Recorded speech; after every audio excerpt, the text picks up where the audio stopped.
Hello दोस्तों, एक बार फिर से आपका स्वागत है आज की हमारी नई वीडियो में। आज हम इस वीडियो में बात करने वाले हैं महान क्रांतिकारी मैडम भीकाजी कामा के जीवन के बारे में, उनके जीवन से जुड़े कुछ कहे अनकहे पलों के बारे में। तो आइए वीडियो को स्टार्ट करते हैं। मैडम भीकाजी कामा ऐसी शख्सियत का नाम है जिन्होंने अपना पूरा जीवन देश को आजाद कराने के लिए समर्पित कर दिया और जीवन भर देश विदेश घूमकर स्वतंत्रता की अलख जलाती रहीं। उन्होंने विश्व का ध्यान भारत की आजादी की ओर आकर्षित करने के लिए विभिन्न अंतर्राष्ट्रीय मंचों पर अपनी आवाज उठाई। तो सबसे पहले जानते हैं इनके प्रारंभिक जीवन के बारे में। भीकाजी कामा का जन्म 24 सितंबर 1861 को बंबई के एक संपन्न परिवार में हुआ था। इनके पिता सोहराब जी पटेल एक संपन्न व्यापारी थे। ये अपने पिता की 9 संतानों में से एक थी। भीकाजी कामा ने अपनी प्रारंभिक शिक्षा अलेक्जेंड्रिया गर्ल्स स्कूल में प्राप्त की। भीकाजी कामा बचपन से ही तीव्र बुद्धि होने के साथ ही समाज के प्रति एक संवेदनशील लड़की थी। वे अपने आसपास घटने वाली घटनाओं पर अपनी तीव्र नजर रखती थी, इसीलिए अंग्रेज सरकार के विरुद्ध उनके मन में विरोध के बीज बचपन से ही पनपने लगे थे। तभी उन दिनों में बंबई में प्लेग, जिसको महामारी का रूप कहा जा सकता है, भयंकर बीमारी फैली जिसमें बहुत बड़ी संख्या में लोग मरने लगे। चारों ओर अफरा तफरी मचने लगी जिससे लोग बंबई छोड़ छोड़कर भागने लगे। इस समय में भीकाजी कामा जैसी संवेदनशील महिला अपने आप को समाज से कैसे अलग रख सकती थी। वे दिन रात प्लेग से पीड़ित लोगों के सेवा में लग गईं। प्लेग की इस बीमारी ने उन्हें भी अपनी चपेट में ले लिया, जिससे वे कमजोर होती गईं। उन्हें उनके परिवार ने इलाज के लिए यूरोप भेज दिया। उनके परिवार का मानना था कि भारत से दूर रहकर वे समाज सेवा और अंग्रेज सरकार का विरोध करना छोड़ देंगी। भीकाजी कामा का झुकाव समाज सेवा और राजनीतिक की ओर बढ़ता देख उनके पिता सोहराब जी ने उनका विवाह बंबई के प्रसिद्ध वकील रुस्तम जी कामा से करा दिया। रुस्तम जी कामा का परिवार अंग्रेज सरकार व अंग्रेजियत का हितैषी था, जबकि भीकाजी कामा में राष्ट्रवाद व समाज सेवा का भाव पहले से ही था। इस विषय पर दोनों के बीच वैचारिक भिन्नता भी थी, जिसका प्रभाव उनके वैवाहिक जीवन पर भी पड़ने लगा। अतः धीरे धीरे ये वैचारिक भिन्नता इतनी बढ़ती गई कि पति पत्नी के बीच बोलचाल भी बंद हो गई। 1901 में वे पेरिस पहुंची, वहां उन्होंने अपना इलाज कराया। इसके बाद वे यूरोप के विभिन्न देशों में घूमी। 1905 में वे लंदन पहुंची। उन दिनों दादा भाई नौरोजी लंदन में ही थे। वे उनके संपर्क में आई और उनके निजी सचिव के रूप में काम करने लगी। यहीं पर उनकी मुलाकात लाला हरदयाल, श्याम जी कृष्ण, विनायक दामोदर सावरकर, सरदार सिंह राणा जैसे राष्ट्रवादियों के साथ हुई।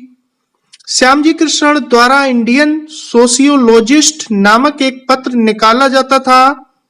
भीकाजी कामा ने इस पत्र की लेखिका के रूप में भी काम किया। इन्होंने होम रूल सोसाइटी के लिए भी काम किया, जो प्रवासी भारतीय क्रांतिकारियों द्वारा संचालित एक संस्था थी। इधर भीकाजी कामा जहां वैचारिक मंचों पर पूरी दुनिया का ध्यान भारत के अंग्रेज शासन के विरुद्ध एक माहौल तैयार कर रही थीं, वहीं वे दूसरी ओर भारत के क्रांतिकारियों को खिलौनों और साहित्य की आड़ में हथियार भी भारत में भेज रही थीं। धीरे धीरे इंग्लैंड में भारत की अंग्रेज सरकार के विरुद्ध माहौल बनने लगा, तो ब्रिटिश सरकार ने उन पर पाबंदियां लगाना शुरू कर दिया, जिनसे उनके लिए इंग्लैंड में रहकर कार्य करना मुश्किल हो गया। इसके बाद वे लाला हरदयाल, श्याम जी कृष्ण, सरदार सिंह राणा के साथ पेरिस आ गईं। अब पेरिस भारतीय क्रांतिकारियों का गढ़ बन गया। 1907 में जर्मनी के शहर स्टुटगार्ट में अंतर्राष्ट्रीय समाजवादी सम्मेलन हुआ। उसमें भारतीयों की ओर से भीकाजी कामा, सरदार सिंह राणा, वीरेंद्र नाथ चट्टोपाध्याय ने प्रतिनिधित्व किया। मंच पर आते ही उन्होंने अपने बैग से एक झंडा निकाला और कहा, यह मेरा नियम है कि अपने देश का झंडा फहराकर ही मैं बोलना शुरू करती हूँ। मैं आप सभी से निवेदन करती हूँ कि आप लोग झंडे के सम्मान में खड़े हो जाएं और उसका अभिवादन करें। ये भीकाजी कामा के ओजस्वी व्यक्तित्व का ही प्रमाण था कि सभी ने खड़े होकर झंडे का अभिवादन किया। इस प्रकार ये प्रथम भारतीय झंडा था जो किसी अंतरराष्ट्रीय मंच पर फहराया गया। इस झंडे की डिजाइन मैडम भीकाजी कामा, वीर सावरकर तथा कुछ अन्य सहयोगियों द्वारा किया गया था। अंतर्राष्ट्रीय समाजवादी सम्मेलन में मैडम भीकाजी कामा की मुलाकात रूसी नेता लेनिन से हुई। इस सम्मेलन के बाद वे अमेरिका चली गईं। उनका ये मानना था कि अमेरिका ने भी अपनी स्वतंत्रता के लिए संघर्ष किया था, इसलिए वहां की जनता वैचारिक रूप से उनका समर्थन करेगी। न्यूयॉर्क पहुंचने से पहले ही उनकी प्रसिद्ध वहां पहुंच गई। वहां उनकी मुलाकात क्रांतिकारी मौलवी बरकतुल्ला से हुई। अमेरिका प्रवास के दौरान वे मैडम भीकाजी कामा के साथ रहे। न्यूयॉर्क में भीकाजी कामा ने कई स्थानों पर भाषण दिए। एक भाषण में उन्होंने कहा कि ब्रिटेन ने हमारे खून की बूंद बूंद चूसकर भी ये प्रचारित किया कि भारत की जनता हमारे राज्य में सुखी है, वह स्वाधीनता नहीं चाहती। उन्होंने विश्व के सभी देशों से अपील की कि सभी स्वाधीन देशों का यह कर्तव्य है कि स्वाधीनता संघर्ष में वे हमारी मदद करें। अमेरिकी प्रवास के बाद वे पुनः लंदन चली गईं क्योंकि वहां भारत से कई बड़े कांग्रेसी नेता आने वाले थे। वे उनसे भारत की वास्तविक हालत जानना चाहती थीं। लंदन में एक सम्मेलन हुआ जिसमें लाला लाजपत राय, बिपिन चंद्रपाल, गोकुल चंद्र नारंग आदि नेताओं के साथ सम्मेलन में शामिल हुई।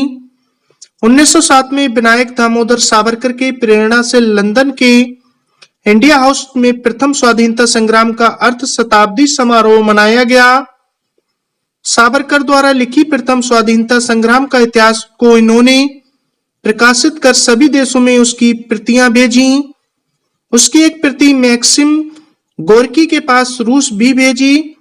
भगत सिंह ने इसका हिंदी में अनुवाद कर तथा सुभाष चंद्र बोस ने इसका अंग्रेजी में अनुवाद कर इसकी प्रतियां गोपनीय रूप से प्रसारित की।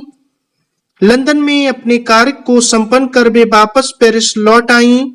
यहाँ उन्होंने वंदे मातरम नामक पत्र का प्रकाशन किया, जिसका संपादन लाला हरदयाल करते थे, लेकिन उनके अपने उग्र विचारों के कारण फ्रांस की सरकार ने इस पर प्रतिबंध लगा दिया, जिसके कारण इसे बंद करना पड़ा, जिसे बाद में जेनेवा व हॉलैंड से प्रकाशित किया गया।